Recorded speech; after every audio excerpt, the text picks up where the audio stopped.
Oui. Très pratique. Lorsque l'État fait des zonages pour créer, n'est-ce pas, des aires protégées, et généralement, les populations riveraines ne vivent que de la chasse ou de la pêche de ces endroits qui seront transformés aux aires protégées. Qu'est-ce que l'État fait? On délocalise cette population et on fait des campagnes pour sensibiliser sur les changements de mode de vie. Pour y avoir travaillé en tant qu'avocat dans beaucoup de projets du genre, je connais très bien que l'État a un pouvoir très important lorsqu'il se rend compte que la seule source de revenus de toute une population est devenue dangereuse. On peut changer les habitudes de cette population par des mesures non seulement draconiennes, mais aussi des mesures prophylaxiques. C'est ça le rôle de l'État. Voilà, M. Kambila, vous n'arrivez pas à changer les mentalités de la population. On est tellement habitué à des pratiques que c'est difficile aujourd'hui de changer nos habitudes. Et aussi la nouvelle citoyenneté. Elle est où, la campagne de la nouvelle citoyenneté? Dans les fins fonds. Dans le fin fond. Je suis rarement d'accord avec les gens de l'ECID, mais je suis d'accord avec mon jeune frère avocat que l'État doit se donner les moyens de forcer quand c'est pour le bien. Il doit se donner les moyens. Et je sais que l'État se donne ces moyens-là. Mais vous l'avez dit, même si l'État est partout, il ne peut pas être derrière chaque citoyen. C'est vrai? Même si l'État est partout, il ne peut pas être derrière chaque citoyen. Et ça, c'est la réalité. Donc ce qui nous reste, c'est quoi? Apparemment, les autres sont en train de secouer la tête, ils ne sont pas d'accord avec vous. Allez-y. Mais c'est ça la démocratie. C'est la faiblesse de l'État. Oui, allez-y. Allez-y, monsieur Jean-Pierre. Si l'État congolais est faible, tous les États dans le monde sont faibles. Parce que partout dans le monde entier, il y a des maladies qui se développent. Partout dans le monde entier, il y a des accidents qui arrivent. Partout dans le monde entier, il y a des calamités qui tombent. Ça veut dire que l'État doit faire son travail. Mais l'État n'aura jamais les moyens d'être derrière chacun de nous. C'est ce qu'il a dit le plus clairement. Alors qu'est-ce qu'il nous reste à faire? Ce qu'il nous reste à faire, c'est de parler. C'est de sensibiliser. C'est d'aller partout. Mais nous n'allons pas sensibiliser en montrant à chaque occasion que ce qui importe, c'est de dire celui-là ne fait rien, celui-là ne vaut rien, celui-là ne fait pas avancer les choses. Parce que ce n'est pas vrai. Parce que si c'était ça la vérité, Ebola se serait répandu beaucoup, beaucoup plus vite que c'est. Parce que chacun, mais nous connaissons nos mentalités, j'allais même dire nous connaissons nos coutumes. Vous vous imaginez un Bantou qui meurt et il n'y a personne autour de lui, sans le toucher? Sacrilège. Or, c'est en refusant de faire ce sacrilège-là, vous êtes contre la société, en respectant les instructions qu'on vous donne. Donc, ce n'est pas une tâche facile. Déjà, pour la personne elle-même, vous allez dire à une femme de ne pas toucher son mari qui est mort, à une maman de ne pas toucher son enfant qui est mort, même si vous lui dites, vous avez la capacité d'entrer dans son cerveau pour être suffisamment influent pour que quand la chose arrive réellement, cette maman-là ait la conscience de rester éloignée de son enfant. Vous voyez à quelle difficulté nous faisons face? Nous, quand je dis nous, là, je ne parle pas d'opposition ou de majorité. Vous parlez de la réalité de nos populations. Je parle de la réalité de notre culture. Exactement. Et c'est face à ça, c'est face à ce moment-là que nous nous trouvons aujourd'hui. Et là, lorsque nous avançons un peu, il faut encourager. J'aimerais bien qu'au moins une fois sur ce genre de plateau, que nos frères et compatriotes de l'opposition viennent avec un discours positif. Non seulement ce discours serait conforme à la réalité, mais en plus, ceux qui nous écoutent apprécieront. Parce que lorsque vous demandez aux gens, au fait, l'impossible, je le dis et je le répète, l'impossible, vous devez au moins leur accorder le temps. Et ici, quand je dis lorsque l'on demande, je ne dis pas qu'on demande au gouvernement. Nous demandons à la nation, nous demandons à notre culture de changer. Parce qu'aujourd'hui, nous faisons face à des maladies, mais qui sont contre nos façons de vivre. Mais admettez ça, parce que vous aussi, vous avez certaines habitudes que vous n'abandonnez pas facilement. Hein, parce que nos populations sont habituées, il y a des coutumes qui font qu'aujourd'hui, c'est difficile de pouvoir les laisser. Floride, même si vous étiez à la place aujourd'hui de tous ces gens-là. Je parle ici d'abord comme scientifique. Je suis heureux qu'on cite l'opposition à la majorité. C'est comme s'il y avait quelqu'un qui a réclamé une vérité ou qui s'est classé du côté de l'opposition pour dire que nous faisons un débat. Ici, le débat, j'imagine, parce que seulement ça s'appelle, ça fait débat, j'imagine que le débat est scientifique. Et quand j'entends les arguments de mon aîné, comme Jean-Pierre, comme Laurent, je n'ai pas entendu quelqu'un dire que j'ai dit ça parce que je suis du PPRD. Voilà. Je pense que c'est une parenthèse qu'il faut vite fermer. Mais l'État aussi ne peut pas être derrière tout le monde, comme l'a dit M. Jean-Pierre. Il ne faut pas toujours croire que chaque fois qu'on fait un commentaire, c'est qu'on est, ou on est contre une action, c'est qu'on est carrément de l'opposition. Moi, je ne suis pas de l'opposition, ni de la majorité. Allez-y. Alors, le plus important, vous avez posé une question sur la citoyenneté. Je parle ici, non pas comme avocat seulement, mais aussi comme assistant d'un professeur qui enseigne le cours d'éducation à la citoyenneté. C'est quoi la citoyenneté en fait? Est-ce que la citoyenneté c'est une somme d'arguments pour un questionnement?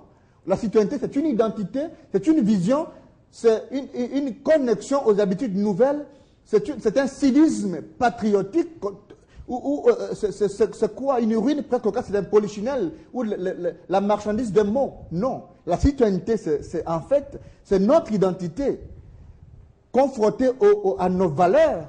C'est ça la citoyenneté.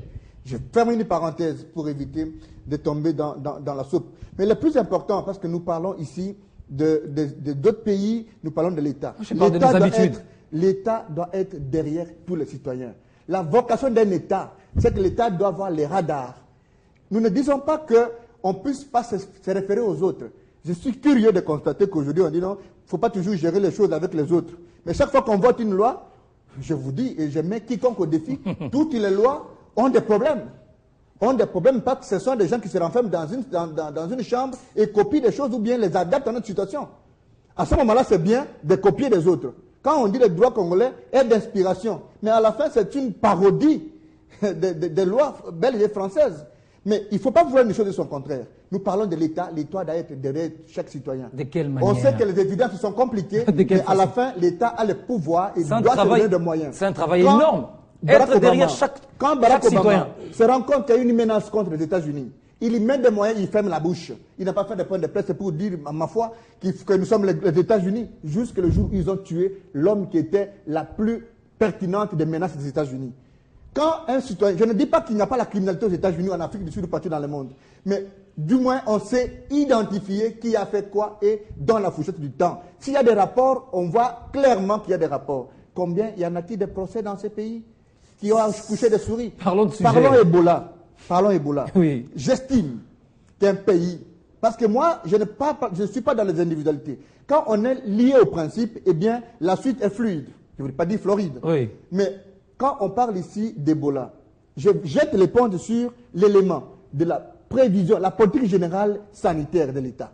Premier point. Deuxième point, la prévention. Troisième point, la sensibilisation. Quatrième point, la gestion de ces évidences-là.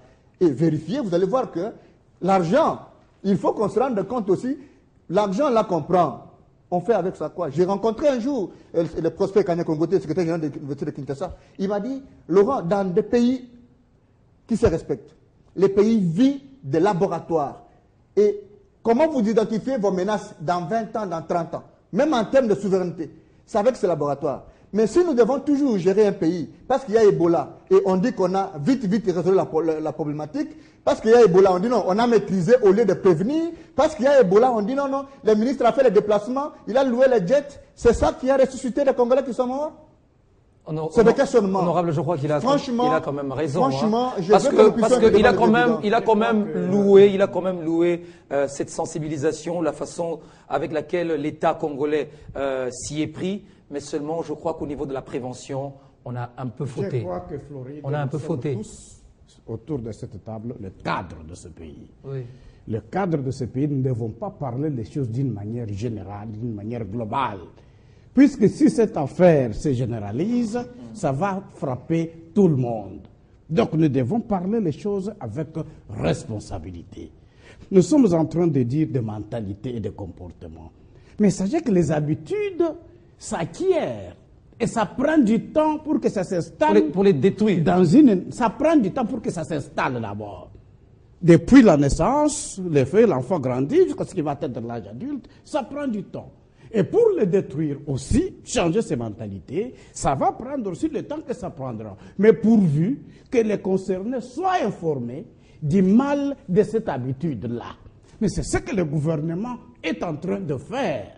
Le gouvernement est en train de dire que voilà, ne mangez pas les singes morts en brousse.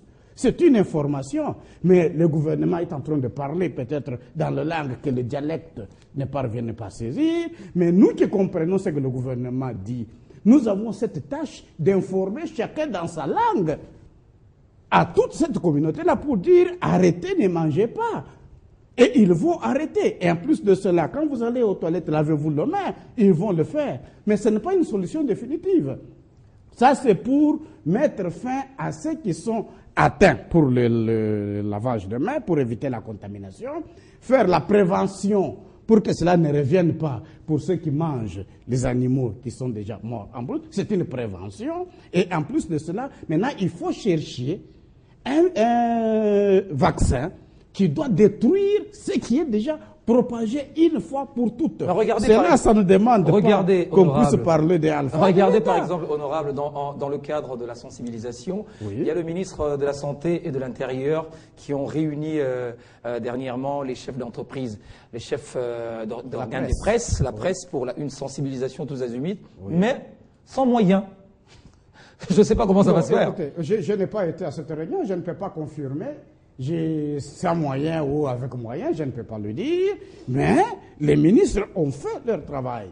Mais quand il faut entrer là-dedans pour savoir sans moyen, bon, vous n'êtes pas chef d'une entreprise, bon, est-ce que vous étiez là? Est-ce que vos patrons vous ont dit la vérité? Ça, je ne vais pas entrer dans la boîte interne. Mais tout ce qu'on sait est que ces ministres, ils ont fait leur travail. La sensibilisation doit aller tout azimut. Et on ne doit pas seulement laisser ça aux maisons de presse. Nous tous, chacun a une souche dans un village quelque part. Les députés sont en vacances. Donc, nous avons droit à informer les gens qui sont chez nous. Et nous devons informer les chefs coutumiers. Parce que moi, je connais ces habitudes. Quand quelqu'un part en brousse, il trouve un gibier qui est mort, il doit le ramasser. Selon les lois, il doit le présenter chez le chef coutumier. Et le chef coutumier va faire une cérémonie. Et à ce moment-là, ils vont manger. Au cas où ils mangeaient cet animal sans présenter chez le chef coutumier, automatiquement la mort s'ensuit dans sa maison, dans sa famille, dans son clan. Alors il faudrait qu'on fasse comprendre que ces habitudes-là ne sont pas réelles. Voilà, ça amène des maladies qui ne peuvent pas amener et encore convertir un chef coutumier. Et ce n'est pas une mince affaire. Et alors, puis, les idées, gérer un pays, ce n'est pas prendre un fouet, suivre chaque citoyen derrière, en train de le taper pour dire « toi, c'est ça ». Non, ce n'est pas ça. C'est normal. Donc c'est que M. Jean-Pierre, vous partagez l'avis de M. Jean-Pierre. Exactement. On ne va pas aller chicoter chaque Congolais pour dire que nous gérons les Congolais. Mais nous donnons l'information et que chacun doit répandre cette information partout qu'il est. Ce n'est pas seulement l'affaire du gouvernement, c'est l'affaire de chacun de nous. Alors la prise de conscience doit être nationale. De votre côté, les idées, vous êtes de l'opposition. Qu'est-ce que vous aussi vous faites? Est-ce que vous faites également de la sensibilisation de votre côté? Puisque c'est une affaire, c'est pas une affaire politique, c'est la santé publique. Merci Floride. Moi je pense que devant les épidémies comme Ebola et autres, il n'y a pas effectivement l'opposant et il n'y a pas la majorité. Il n'y a pas l'opposition et la majorité parce que lorsqu'une telle maladie sévit, et quand elle les ramasse, elle ne ramasse pas nécessairement les gens de l'opposition ou les gens de la majorité. Mais seulement, il faut corriger certains tares, excusez-moi le terme, parce que lorsque j'entends mes aînés dire que l'État ne doit pas être derrière chaque citoyen, peut-être une approche sémantique parallèle, mais je crois qu'on ne doit pas faire ce genre d'affirmation lorsqu'on est haut responsable devant un plateau de télévision. Peut-être c'est pour relayer l'échec de la décentralisation qui du reste est en cours qu'on affirme des choses comme ça. Si on a voulu la décentralisation, pourquoi? C'est parce que nous avons au sommet le président de la République, nous avons le gouverneur de province, nous avons des responsables de territoires, des communes, nous avons le chef de secteur, nous avons à chaque étape de la société, on a un responsable. J'ai été étonné lors de mon récent voyage quelque part à l'intérieur d'une province, et même dans mon quartier ici à Kinshasa, je me raconte qu'un quartier où j'habite pendant plus de 5 ans, et le chef de quartier ne me connaît pas. Vous comprenez? Donc c'est ça la mentalité congolaise. On n'arrive même pas, pas la mentalité congolaise au sens général, mais de la personne qui est chargée d'administrer la société, qui ne connaît même pas l'effectif des individus qui habitent dans son quartier. Donc, connaître l'effectif, ça va, mais vous connaître personnellement, ça c'est trop demandé quand même. J'ai voulu pour dire ceci. Non, j'ai voulu pour dire ceci. Ce n'est pas ça le sens que je vais donner à mon affirmation. Oui. Je veux tout simplement dire qu'interdire chaque citoyen ne veut pas dire qu'avoir un fouet et chicoter chaque citoyen lorsqu'on commet un abus. Mais au moins, on doit maîtriser l'effectif de la population. C'est ça que nous disons, être derrière